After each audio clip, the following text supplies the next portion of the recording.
Welcome everyone to Women in Business Wednesdays. This is episode 13, and I have the honor and pleasure of having the amazing Sharon Anderson from FFL tap in on here this week. Welcome, Sharon.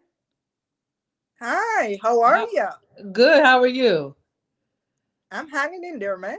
Good. I'm glad. I'm excited to talk about you. You have a great story.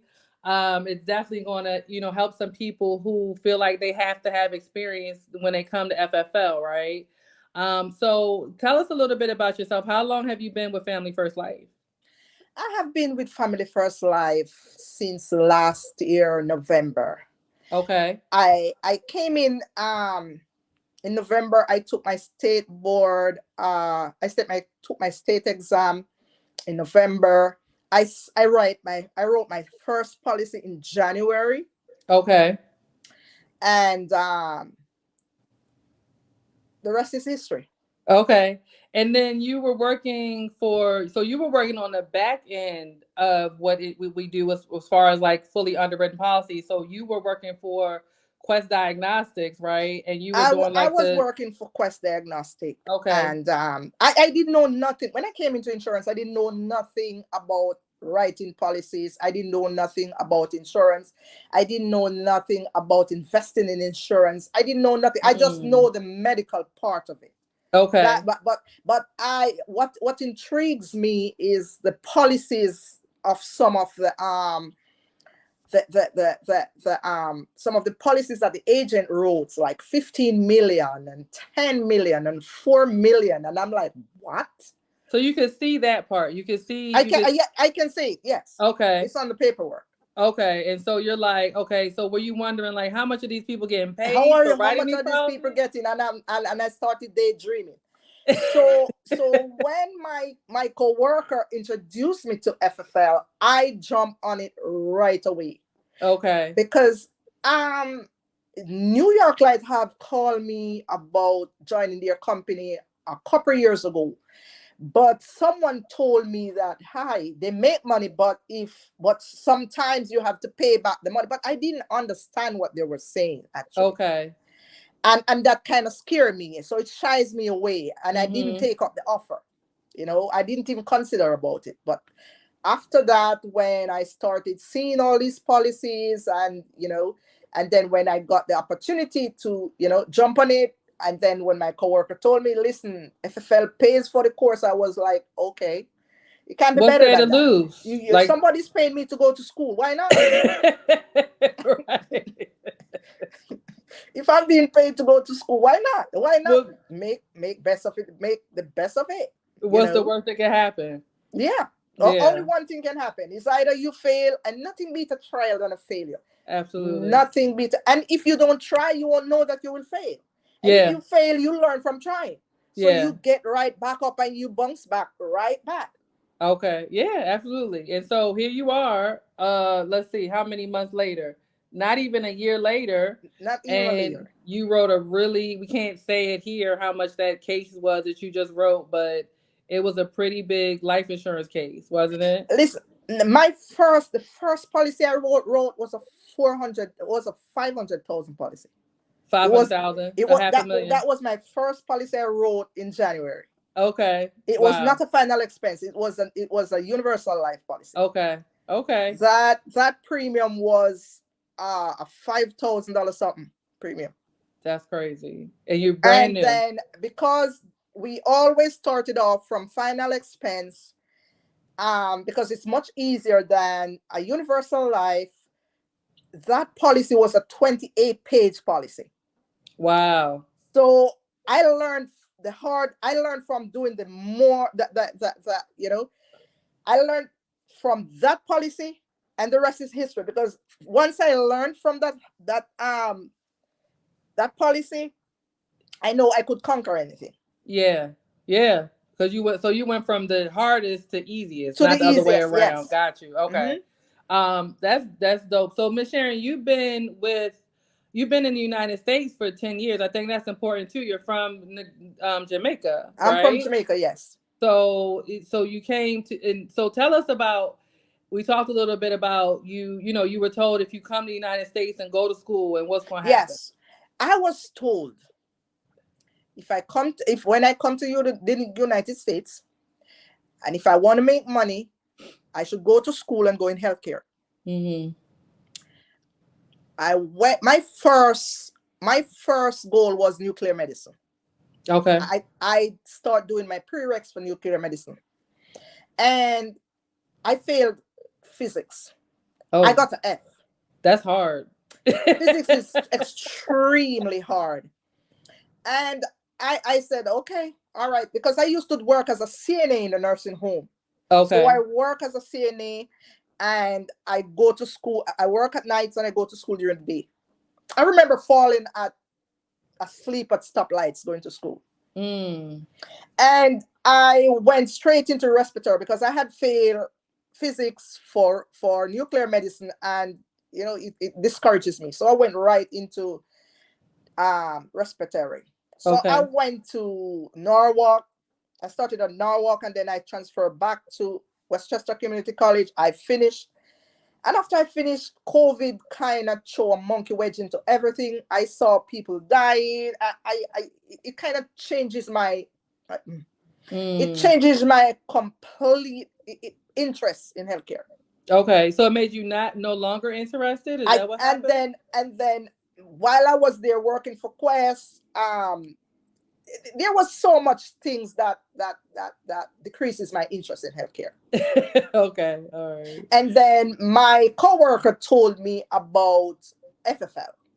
She stated that there was this gentleman that comes to the office to take a blood work and was telling her about FFL, Mm. namely David Germain. Okay. Oh, David Jermaine. David Okay. Germain Okay. So you're on. told So her you're on about, David's team. yeah.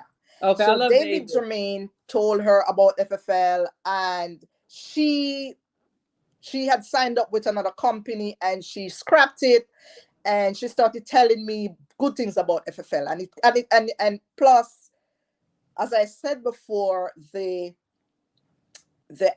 face amount of the policies that I used to do kind of prompt my interest to go into it, Yeah. because I was also looking at real estate. Oh. I Mm-hmm. was also looking at real estate.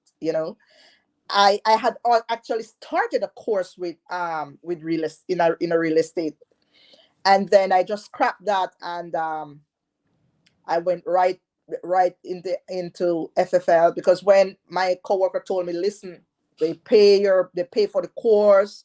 The only thing you pay for is your state life. I said, why not? Why not? And I just jumped right in. So okay. So what I'm hearing is that go to school, get good grades, get a good job is not really. No, nope, That's not no. really the American dream, It's right? it's the American dream. It's That's what they it. told me, and because I didn't know, but my intention is to get a slice of the cake, Got you. and I need the first slice. You ever heard about? Yeah, you ever hear grandma said, "I want the first slice that is cut from that cake." It's always the No, biggest slice. that's probably Jamaican saying. No, it's not. Never heard It's it. not a Jamaican thing. You Okay. you just have not heard it. It's the first slice is always the bigger slice. You never get a slice like that again Okay. of that cake. So the cake is here for everyone, but I want the first slice, that big Yes. slice, The first slice. the first slice, The first big slice. Yeah, the and it first makes big sense. slice. This is because FFL is not so new where we're worried about going out of business because most businesses go out of business in the first 5 years, right? So we're not so new. We passed the 5 year mark, but we're still very new compared to other insurance agencies. So that's exactly right. Is we all have the opportunity here to have the first slice of cake, and we got to take advantage of it Yes, here, right? Because we're here at the beginning, right? And so just in the 3 years that I've been here, Sharon, things have changed and not changed for the worse, but changed for the better, have gotten better every month they're doing something different, something better to make it better for us and make it better for the agents, right? Because that's what FFL is about. It's about making sure that we're taking care of families, but also making sure where our family is being taken care of. Right. correct. And so that's what I'm hearing you say is that, you know what I'm saying, maybe the go to school, get good grades, get a good job thing that wasn't doing it all, right? Mm-mm. So, most, and you have another business. So I think you probably understand that business owners are the people that really make the money and really, have the wealth and the time and the freedom that people with a job don't have, right? So I'm assuming you're full time now, right? Yes, I am. How long did it take you to get to full time? I am full time since I believe April, May, thereabout. I believe the last part of April to the first part of May. Okay, so you left your full time job. Yes, I sent in my resignation effective immediately. You didn't even give them 2 weeks. No, no, no. I'm not giving that courtesy. Because when they're firing you, they ain't giving you that. I'm not doing that. So you said I'm done, and Effective immediately. is that because your income, like your income, was matching or It exceeding? was not making any sense because guess what? The price of gas was too much. It was not making any sense. Got you. It wasn't worth it. Right, and if you could It do wasn't this, it wasn't worth it. if you were doing this part time and making probably more Right. money than your full time job, it just Right. really doesn't make sense. Because I want to focus more and it was distracting me.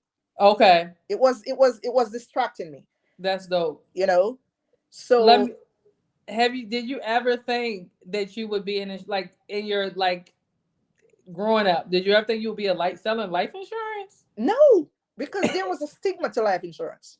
Yeah.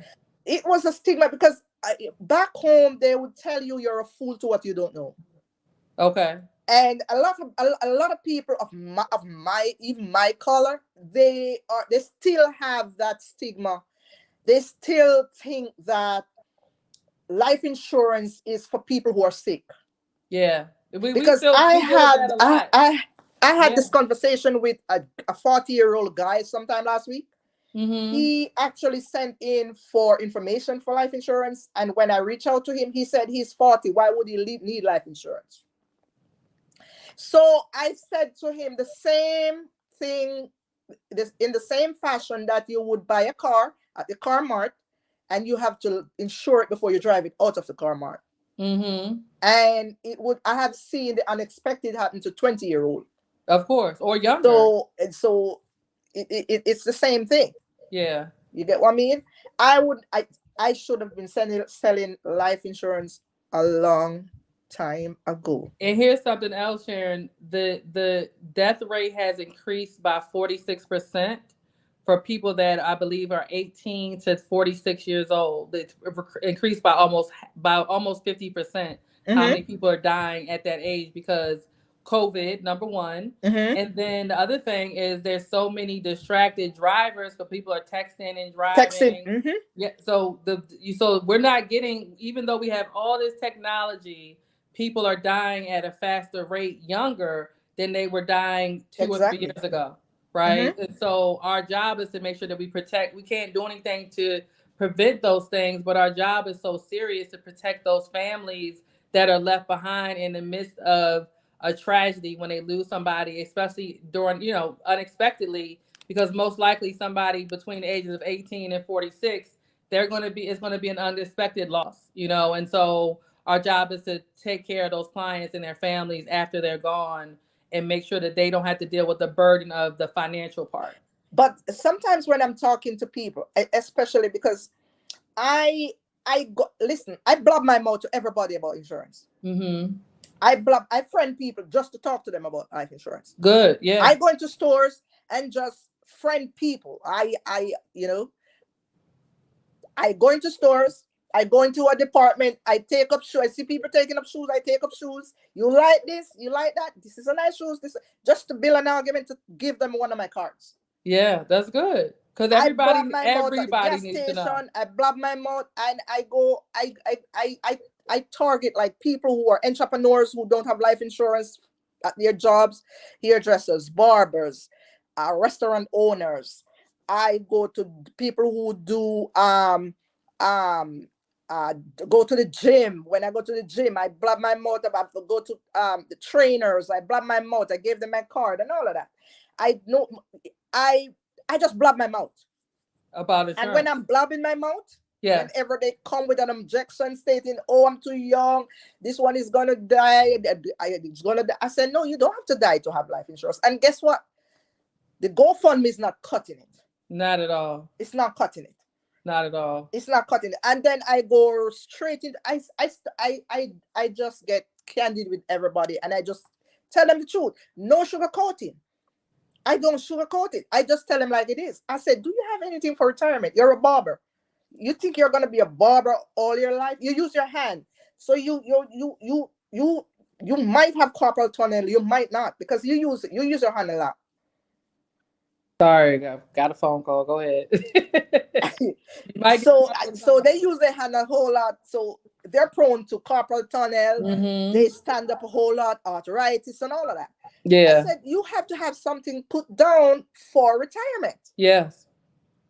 Yeah. You have to. And that's good. And we can help with all of those You things. drive to work every day.